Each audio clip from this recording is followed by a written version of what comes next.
Update muna nga tayo sa mundo ng basketball sa Gilas, Pilipinas. Sinabi nga ng FIBA na magkaribal daw ang Chinese Taipei at ang Gilas, Pilipinas, samantalang si Justin Brownlee ay malapit nang gumaling ang kanyang injury at pwede na muling mag-practice by June sa Gilas, Pilipinas. Ngunit bago yan, pakipindot naman ang like, subscribe at ang notification bell para updated ka sa lahat ng aking ina-upload.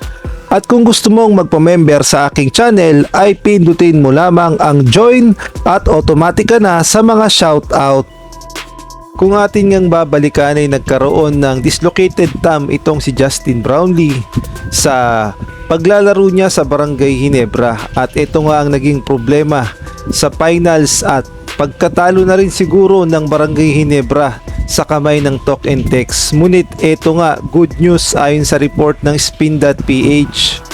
Nalalapit na raw ang pagbabalik ni Justin Brownlee sa mga basketball activities dahil malapit nang gumaling ang kanyang injury o nakarecover na siya sa kanyang injury. At as early as June daw ay pwede na muling mag-practice itong si Justin Brownlee upang paghandaan ang laban ng Gilas, Pilipinas sa FIBA Asia Cup. At ito pa nga ang good news dahil wala naman talagang pinataw na suspensyon ang FIBA dito kay Justin Brownlee. So lumalabas na 100% ay makakapaglaro siya sa Gilas, Pilipinas at alam nating lahat na kailangan talaga ng Gilas, Pilipinas ang presensya ni Justin Brownlee dahil siyang masasabi nating bumubuhay sa Gilas, Pilipinas pagdating sa mga international competition, partikular na sa FIBA. Samantalang kasama naman itong si Kai Sotto sa paglipad ng Gilas, Pilipinas sa Jeddah o sa Kingdom of Saudi Arabia para sa FIBA Asia Cup.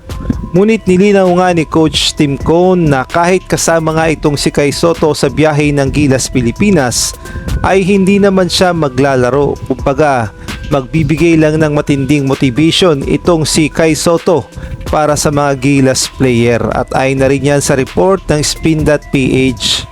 Ang sabi nga dito, Kai Sotto will travel with Gilas to Jeddah but won't play in Asia Cup. So lumalabas na matinding motivation lamang ang gagawin ni Kai Sotto kaya siya sinama sa biyahe ng Gilas pa Kingdom of Saudi Arabia sa Jeddah.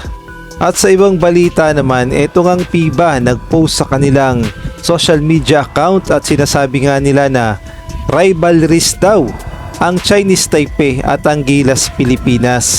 Kaya naman iba-iba nga ang reaksyon. May mga nagsasabing rivalries naman daw talaga at meron namang nagsasabing hindi dahil 2 beses pa lang naman nanalo ang Chinese Taipei sa kamay ng Gilas, Pilipinas at kung ating babalikan noong 2013 yun, FIBA Asia Cup at ito lang, second window sa FIBA Asia Cup qualifiers. Kaya naman kung kayo ang tatanungin, naniniwala ba kayong magkaribal talaga pagdating sa FIBA Asia Cup ang Gilas, Pilipinas at itong Chinese Taipei at lalong lalo na sa August 6 silang unang maghaharap sa FIBA Asia Cup ang Chinese Taipei at ang Gilas, Pilipinas. Ano sa palagay nyo? Magkaribal ba o hindi?